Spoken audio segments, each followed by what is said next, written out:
हमारे अगले वक्ता हैं डॉक्टर पंकज कुमार सिंह, वर्तमान में integrated disease surveillance programme IDSP, स्वास्थ्य एवं परिवार कल्याण विभाग, उत्तराखंड सरकार में सहायक निदेशक के रूप में कार्यरत हैं।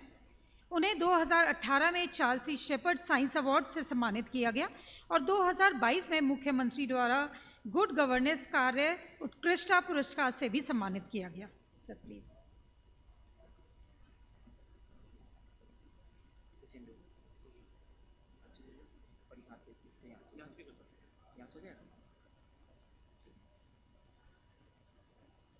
सभी को बहुत बहुत नमस्कार।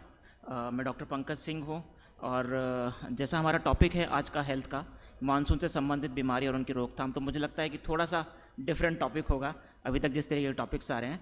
मैं थैंक्स करना चाहता हूँ हमारी DG हेल्थ मैडम को, जिन्होंने इस की प्रेजेंटेशन को बनाने में हमें बड़ी हेल्प की और इस कार्य में भी हमें लगातार सहयोग करती हैं। तो मानसून के दौरान अगर स्वास्थ्य के पॉइंट ऑफ व्यू से देखा जाए क्या बेसिक चुनौतियाँ हैं, तो जो प्राकृतिक आपदा है भूस्खलन और बाढ़, उसकी वजह से जो हेल्थ कॉन्सिक्वेंसेस होते हैं उसके लिए हमारी क्या तैयारी रहती है, और जो रोग हैं मतलब बाढ़ आ गई या भूस्खलन हुआ उसके बाद जो कॉमन डिजीज़ेज हैं जो जनरेट होती हैं उसके लिए हम लोग किस तरीके से जागरूक हैं या तैयार हैं, इस पर मैं अपनी प्रेजेंटेशन में बताऊंगा। तो भूस्खलन और बाढ़ से निपटने की जो तैयारियां हैं उसमें स्वास्थ्य विभाग हम डिस्ट्रिक्ट लेवल पर और ब्लॉक लेवल पर और इवन अब हम लोग health and wellness centre level पर भी अपनी क्विक रिस्पांस टीम्स तैयार रखते हैं, जिन्हें हम त्वरित प्रतिक्रिया दल भी कहते हैं। इनकी ट्रेनिंग भी रहती है। साथ साथ औषधियों की उपलब्धता की सुनिश्चितता की जाती है, बफर स्टॉक्स भी उपलब्ध रहें ताकि आवश्यकता की दृष्टि में हमारे पास ये चीज़ें उपलब्ध रहें। जिला और ब्लॉक नोडल अधिकारी भी हमारे तैनात कर दिए जाते हैं। GPS मैप्ड 108 एम्बुलेंसेस का पूरा बेड़ा, जिनका काफ़ी अच्छा रोल सिलक्यारा टनल रेस्क्यू में भी देखा गया था, ये हमारे पास उपलब्ध रहती हैं और इसके साथ विभागीय एम्बुलेंस भी रहती हैं। संवेदनशील आबादी की मैपिंग हमारे जनपदों द्वारा की जाती है, जिसमें बच्चे, वृद्ध, प्रेग्नेंट वुमेन आदि की मैपिंग रहती है और हार्ड टू रीच व कट ऑफ एरिया की मैपिंग की जाती है। सबसे इंपॉर्टेंट चीज़ है जन जागरूकता। मेरा अपना मानना है कि इस तरह का जो भी हेल्थ इवेंट है, चाहे बीमारियां हैं, जब तक कम्युनिटी पार्टिसिपेशन नहीं होगा, लोग नहीं आगे आएंगे, तब तक इनको एक्चुअली धरातल पर इम्प्लीमेंट करना बड़ा डिफ़िकल्ट टास्क है। इसके लिए हम लोग इस समय 2 काम कर रहे हैं। हमारे जो स्वास्थ्य कर्मी हैं और आशा कार्यकर्त्री हैं उनका आपदा प्रतिक्रिया में प्रशिक्षण किया जा रहा है। एक प्रोजेक्ट है समुदाय आधारित आपदा न्यूनीकरण एवं प्रतिक्रिया प्रशिक्षण। ये हेल्थ की तरफ से हम लोगों ने चलाया और उत्तराखंड राज्य में ही चल रहा है। अभी गवर्नमेंट ऑफ इंडिया की तरफ से हम लोगों को इसमें थोड़ा सपोर्ट है और ये जो प्रोजेक्ट है बेसिकली अभी हम लोग उत्तराखंड राज्य में ही चला रहे हैं। इसमें हम लोगों ने उधम सिंह नगर डिस्ट्रिक्ट में एक पायलट विलेज लिया था, जहाँ पर हमने वहाँ की जो कम्युनिटी है उस कम्युनिटी को ट्रेंड किया public health emergencies and disaster management की ट्रेनिंग में, और उसको हमने मॉनिटर किया और हमने देखा कि जो पार्टिसिपेंट्स थे उसमें जो महिलाओं का प्रतिभाग था वो 50% से ज़्यादा था, जो एक्चुअली शो करता है कि कम्युनिटी एक्चुअली पार्टिसिपेट कर रही है। उसको हमने आगे बढ़ाया और अगले 25 गांव हमने सेलेक्ट किए सितारगंज और खटीमा ब्लॉक में, जो बेसिकली बाढ़ प्रभावित क्षेत्र हैं, और वहाँ पर हमारा फोकस हेल्थ कॉन्सिक्वेंसेस जो हैं बाढ़ के बाद उसके ऊपर फोकस रहता है। इसलिए हम पब्लिक हेल्थ इमरजेंसी मैनेजमेंट की बात करते हैं। नेक्स्ट ईयर हम लोगों का जो टारगेट है वो हरिद्वार डिस्ट्रिक्ट में 25 विलेजेस को लेने का है सर। अब मैं बात करूंगा मानसून के दौरान सामान्य रोग। तो बेसिकली ये मैं इसलिए बताना चाह रहा हूँ कि ये ऐसी बीमारियां हैं जिनके कॉन्सिक्वेंसेस बहुत ज़्यादा हैं। आप लोगों ने देखा कि डेंगू आता है, हर साल ये सब आता है, तो इनकी वजह से जो इम्पैक्ट है वो कितना ज़्यादा हो जाता है और लोगों को कितना झेलना पड़ता है। अगर हम कुछ 3 चीज़ें इन बीमारियों की लोगों को जागरूक करें और इम्प्लीमेंट करें कि ये होते कैसे हैं, बचाव का क्या तरीका है और बेसिक डूज एंड डोंट्स क्या हैं, तो हम इन बीमारियों को ईजिली कंट्रोल कर सकते हैं। तो मानसून के बाद 4 तरह की बीमारियां फैलने का डर रहता है। एक होता है हमारा मच्छर जनित रोग, जल एवं दूषित भोजन से फैलने वाला रोग, वायु के द्वारा, और नज़दीकी संपर्क यानी त्वचा रोग। मच्छर जनित रोग में जो सबसे इम्पॉर्टेंट है डेंगू। हर साल ये डेंगू आता है, 2-3 साल की साइकिल के बाद आता है इसको, और इसके साथ आता है चिकुनगुनिया। चिकनगुनिया भी रोग जो है ये दोनों के दोनों एक ही वेक्टर से फैलते हैं। एडिस एजिप्टाई मॉस्किटो है, उसी की वजह से ये दोनों बीमारी फैलती हैं। तो डेंगू की रोकथाम के लिए हम लोग जो स्टेप लेते हैं वही चिकनगुनिया पे भी लागू होते हैं। इसके अलावा तीसरा है मलेरिया। मलेरिया के बारे में भी आगे बताऊंगा। तो कारण है कि रुके हुए पानी में मच्छरों का पनपना, और बचाव है कि हम पानी को जमा ना होने दें, सोते समय मच्छरदानी का यूज़ करें, कीटनाशक लगाएं, पूरी बाजू के कपड़े पहने इत्यादि। तो डेंगू मच्छर पनपने के जो संभावित स्थान हैं वो बेसिकली, डेंगू के बारे में आपको बताना ऑलरेडी आप लोगों को पता ही होगा कि जो इसका मॉस्किटो है इसका मानसून से बहुत क्लियर रिलेशन है।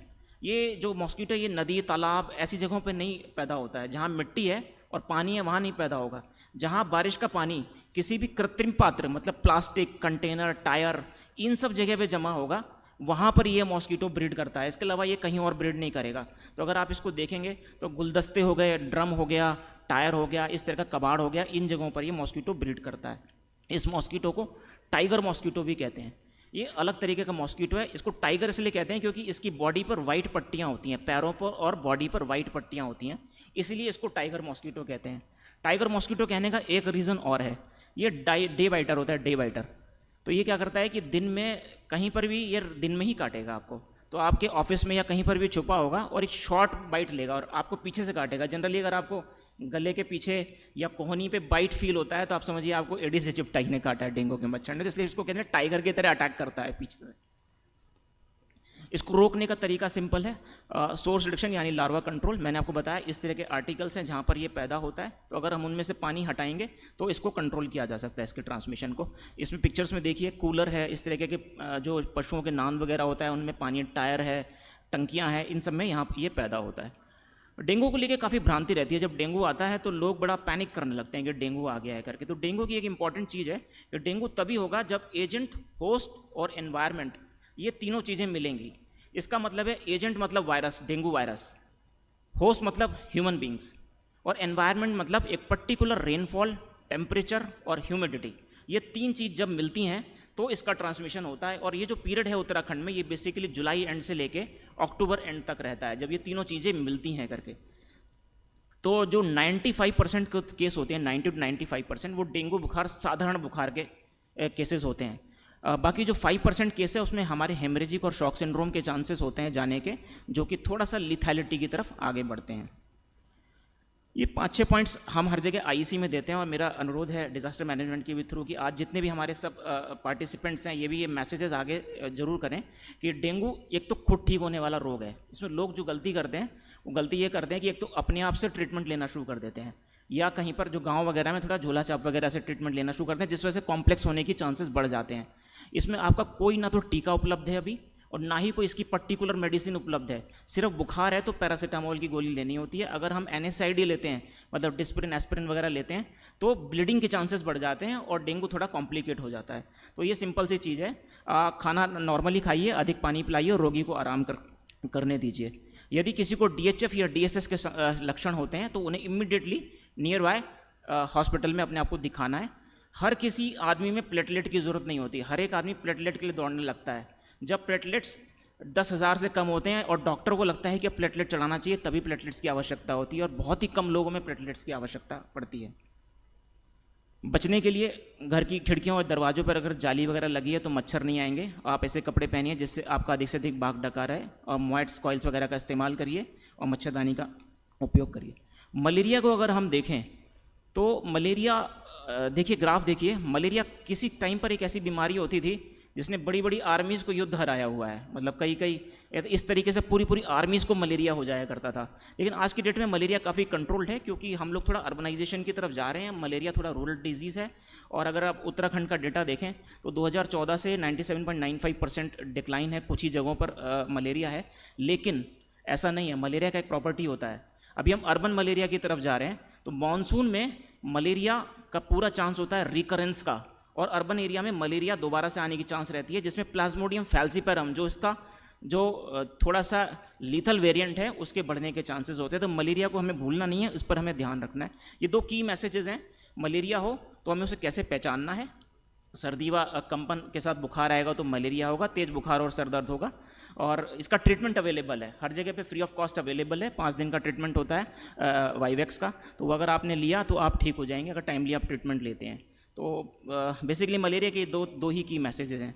लास्ट ईयर हम लोगों ने डेंगू, TB, मलेरिया पर थोड़ा, एक्चुअली इसमें बच्चों को भी एंगेज करना ज़रूरी होता है, तो प्राइवेट स्कूल्स में एक्सेस बनाने के लिए और गवर्नमेंट स्कूल्स में एक्सेस बनाने के लिए हम लोगों ने एक कॉमिक का निर्माण किया था, लिटिल चाणक्य उत्तराखंड है तैयार, डेंगू मलेरिया और टीबी पर होगा वार। तो हमने एक बच्चों की टोली के थ्रू एक मैसेज देने की कोशिश करी और काफ़ी अच्छा भी रहा। हम कई प्राइवेट स्कूल्स में हमने एक्सेस बनाया और उन्होंने बड़ा प्रोएक्टिवली इसको लिया और अपनी वेबसाइट्स पर भी डाला। तो ये कुछ की इनोवेशंस हैं जिसके थ्रू हम लोग एक्सेस बना रहे हैं, लोगों में कम्युनिटी को पार्टिसिपेशन में उनको ला रहे हैं। अब सेकंड सेक्टर में आते हैं हम जल जनित रोगों में। जल जनित रोग ये बहुत इंपॉर्टेंट है जानना, क्योंकि जब मानसून होता है तो वाटर और फूड पॉल्यूट होता है दोनों के दोनों। तो कंटामिनेटेड वाटर अगर लेंगे तो सबसे ज़्यादा केसेस बढ़ते हैं डायरिया के। डायरिया के लक्षण सभी जानते हैं, पतले दस्त, निर्जलीकरण यानी डिहाइड्रेशन, संक्रमित पानी और भोजन से होता है। दूसरा है कॉलेरा। कॉलेरा अगर किसी एडल्ट में डिहाइड्रेशन की वजह से डेथ होती है तो डेफिनेटली बोला जाता है कि that is cholera. Cholera is a notifiable disease. अगर कॉलेरा का एक भी केस होता है तो हमें WHO को बताना पड़ता है करके। फिर टाइफाइड सेम ही है, साल्मोनेला टाइफी बैक्टीरिया की वजह से होता है, ये बैक्टीरियल डिजीज़ है। हेपेटाइटिस ए, ये हेपेटाइटिस ए वायरस की वजह से होता है। जॉन्डिस जिसको हम बोलते हैं, food and water borne disease है। I am not speaking about B and C, but it is hepatitis A and E. Amoebiasis, giardiasis, एक और बीमारी है लेप्टोस्पायरोसिस। ये जब मुंबई में बाढ़ आई थी सबसे ज़्यादा लेप्टोस्पायरोसिस के केस हुए थे। बिकॉज क्या हुआ, जब बाढ़ होती है तो ये लेप्टोस्पायरोसिस जो स्पायरोकीटल डिजीज़ है, व्हील सिंड्रोम भी इसको कहते हैं, तो जब पानी रुक जाता है तो रैट यूरिन और डॉग यूरिन में ये रहता है बेसिकली। तो जब यूरिनेट करते हैं तो पानी कंटामिनेट हो जाता है। तो जो लोग नंगे पैर या जिनके पैर में कटा घाव वगैरह है वो पानी में जाते हैं तो स्पायरोकीट उनके अंदर चला जाता है एंड वो लेप्टोस्पायरोसिस कॉज करता है। और लेप्टोस्पायरोसिस काफ़ी केसेस में थोड़ा सा लीथल डिजीज़ है और सीवियरिटी की तरफ जाता है। लेकिन इससे बचने का यही तरीका है कि जैसा डिजास्टर की कई साइड्स में भी दिखाया कि हम पानी में जाते हैं बचाव कार्य के लिए, तो हमारे बूट्स वगैरह पूरे होने चाहिए, पूरा गियर्ड अप होना चाहिए और ये देखें कि कहीं कट वगैरह ना हो हमको। जल जनित रोगों से कैसे सुरक्षित रहें, ये की मैसेजेस हैं। बचाव के उपाय कि हम साफ, उबला या फिल्टर किया हुआ पानी, क्लोरीनेटेड वाटर पिएं, खुले में बिकने वाले भोजन और पानी से बचें, हाथ धोने की आदत डालें शौच के बाद और खाना खाने से पहले, बर्तन, पानी की टंकियाँ और रसोई को स्वच्छ रखें, नाखून साफ और छोटे रखें, घर और आसपास के वातावरण को साफ रखें, कचरे का सही निपटान करें, जो टीकाकरण वाली बीमारियां उनके अगेंस्ट में अपना टीकाकरण कंप्लीट रखें और बीमारी के लक्षण देखते ही डॉक्टर से परामर्श लें। साफ पानी, स्वस्थ जीवन, स्वच्छता अपनाओ, जल जनित रोग भगाओ। अब आते हैं हम खाद्य जनित रोगों के ऊपर। आज भी एक न्यूज़ है कि चंपावत में एक काफ़ी फूड पॉइजनिंग के केस हुए, अराउंड 65 लोग जो है भर्ती हुए हॉस्पिटल में। तो इस तरह के इवेंट हमें मानसून में देखने को मिलते हैं। कहीं ना कहीं कंटामिनेशन होता है फूड का और उस वजह से फूड पॉइजनिंग के केस मिलते हैं। फंगल संक्रमण होता है, कारण बासी या दूषित भोजन। बचाव है ताज़ा, अच्छी तरह पकाया और ढका हुआ भोजन खाना चाहिए। तीसरा है वायु जनित रोग। जैसा हम जानते हैं कि मानसून में भी हमारे कॉमन कोल्ड और इन्फ्लुएंजा के केसेस आ जाते हैं। तो बेसिकली एयरबॉर्न इन्फेक्शन है, रेस्पिरेटरी ड्रॉपलेट से होता है, एक आदमी के छींकने या खांसने या फोमाइट के थ्रू ये फैलता है। और बेसिकली जनरली ये कॉमन नॉर्मली होते हैं, बट लेकिन बच्चों में, बुजुर्गों में और जिनकी थोड़ी रोग प्रतिरोधक क्षमता कम होती है, इन लोगों में ये थोड़ा रिस्की होते हैं। आजकल हम देख रहे हैं डायबिटीज़ का प्रिवलेंस बहुत बढ़ रहा है और डायबिटीज़ एक बहुत बड़ा फैक्टर है जो इन सारी बीमारियों की एपिडेमियोलॉजी को बदल रहा है। तो डायबिटिक लोग थोड़ा प्रोन होते हैं इन सब डिजीज़ के लिए और सीवियरिटी की तरफ जाने के लिए, तो उन लोगों को ध्यान रखना ज़रूरी है। सीजनल सर्दी और फ्लू के बारे में मैंने बता दिया आपको। इन्फ्लुएंजा जिसे हम सीजनल फ्लू भी कहते हैं, जो कभी एक स्वाइन फ्लू के नाम से आया करता था, अब वो सीजनल इन्फ्लुएंजा के नाम से जाना जाता है। मतलब 2009 में जो एक एपिडेमिक था, पैंडेमिक था, वो अब एक एंडेमिक डिजीज़ बन गया और सीजनल इन्फ्लुएंजा की तरह सर्कुलेट होता है। तीसरा है कोविड-19। आजकल थोड़ा हम देख रहे हैं कोविड-19 को लेकर के पैनिक है। मैं इस स्लाइड में बस यही बताना चाहता हूँ कि कोविड-19 भी शुरू में एक पैंडेमिक डिजीज़ थी। 2023 में WHO ने बोला कि अब ये पैंडेमिक डिजीज़ नहीं है और नॉर्मली सर्कुलेट कर रहा है। जो आज के टाइम में जो वेरिएंट सर्कुलेट कर रहा है वो 2022 से हमारे साथ है। तो ऐसा कोई वो क्या कहते हैं घबराने की बात नहीं है और वो करंटली वेरिएंट ऑफ इंटरेस्ट है। आज भी वो जिन लोगों को हो रहा है उन्हें बहुत माइल्ड सिम्टम्स हो रहे हैं, बहुत ही माइल्ड सिम्टम्स हो रहे हैं, लेकिन फिर भी प्रिपेयर्डनेस अपनी तरफ से रखी जा रही है। प्रमुख लक्षण वही हैं: बुखार, सूखी खांसी, थकान, गले में खराश, सांस लेने में दिक्कत, स्वाद या गंध चले जाना, सिर दर्द, बदन दर्द, दस्त या उल्टी। इसमें हमारे जो की है मैसेज है ये मैंने स्लाइड में डाले हैं, क्या करें क्या ना करें। ये कोविड पे भी लागू होते हैं, सीजनल इन्फ्लुएंजा पे भी लागू होते हैं और जितने भी रेस्पिरेटरी वायरसेस हैं ये सभी पर लागू होते हैं। तो मैं एक बार रीड आउट कर देता हूँ कि हमें क्या करना चाहिए। हमें छींकते या खांसते समय नाक और मुंह को ढकने के रुमाल या टिश्यू का इस्तेमाल करें। That is called respiratory etiquettes, मतलब जो हमको फॉलो करने चाहिए। भीड़ भाड़ वाले स्थानों पर जाने से बचें। थोड़ा सा मतलब अगर आपको लक्षण है, सिम्टम्स हैं तो थोड़ा सा अवॉइड करना चाहिए इस चीज़ को। साबुन पानी को हाथों से स्वच्छ रखें, अगर आप साफ़ करेंगे तो आपके हैंड्स क्लीन रहेंगे। आप कहीं पर टच कर रहे हैं वहाँ से आपको वायरस मिला, और बीच बीच में आप साबुन पानी से अगर हाथों को धोएंगे तो हैंड क्लीननेस बन रहेगा। अधिक मात्रा में पानी और तरल पदार्थों का सेवन करें और पौष्टिक आहार लें। सर्दी जुकाम बुखार के लक्षण होते हैं तो डॉक्टर का परामर्श लें, बिना डॉक्टर के परामर्श के अननेसेसरी कोई मेडिसिन मत शुरू करिए। लक्षण होने पर स्वस्थ लोगों से दूरी बनाकर रखें। अगर आपको खुद को लक्षण होते हैं तो थोड़ा सा डिस्टेंस बनाइए और खुद मास्क यूज़ कर लीजिए ताकि आपका जो है ट्रांसमिशन रोक सके। बच्चों एवं बुजुर्गों तथा किसी अन्य गंभीर रोग से ग्रसित लोगों में विशेष सावधानी बरती जाए। इस्तेमाल किए गए टिश्यू क्या ना करें में इस्तेमाल किए गए टिश्यू पेपर रुमाल को आप पुनः उपयोग ना करें। हाथ मिलाने से परहेज करना चाहिए। लक्षण ग्रसित लोगों से नज़दीकी संपर्क से बचें। बिना चिकित्सकीय परामर्श के औषधि का इस्तेमाल ना करें। बार बार आँख नाक व मुंह को छूने से बचें व सार्वजनिक स्थानों पर थूकने से परहेज करें। अब त्वचा संबंधी रोग, ये चौथा है जो मैंने बताया था आपको, 4 तरह की बीमारियां, उसमें त्वचा संबंधी रोग चौथा है। तो मानसून में एक्चुअली आर्द्रता बढ़ जाती है तो फंगल इन्फेक्शंस और ये चीज़ें बढ़ने लगती हैं करके लोगों को फील होता है। काफ़ी डॉक्टर्स के पास भी नंबर ऑफ केसेस बढ़ जाते हैं क्योंकि हम लोग ये डेटा देखते हैं। दांत खाज खुजली के, फुंसी चकत्ते, एलर्जी, बाल झड़ना और डेंड्रफ, इसको रोकने का एक ही इलाज है, पर्सनल हाइजीन। पर्सनल हाइजीन रखी जाएगी रेगुलर तो हम इस बीमारी को फैलने से रोक सकते हैं। निष्कर्ष जो पूरी स्लाइड का है कि मानसून में रोगों से बचाव के लिए सावधानी आवश्यक है। स्वच्छता, साफ पानी, साफ भोजन और मच्छर नियंत्रण को प्राथमिकता दें। सावधानी ही सुरक्षा है। Thank you.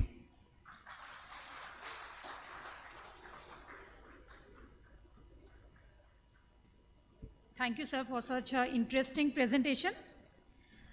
अब मैं एसीओ सर से पुनः निवेदन करती हूँ, श्री राजकुमार नेगी जी सर से अनुरोध करती हूँ कि हमारे वक्ता को भेंट स्वरूप स्मृति चिन्ह प्रदान करें।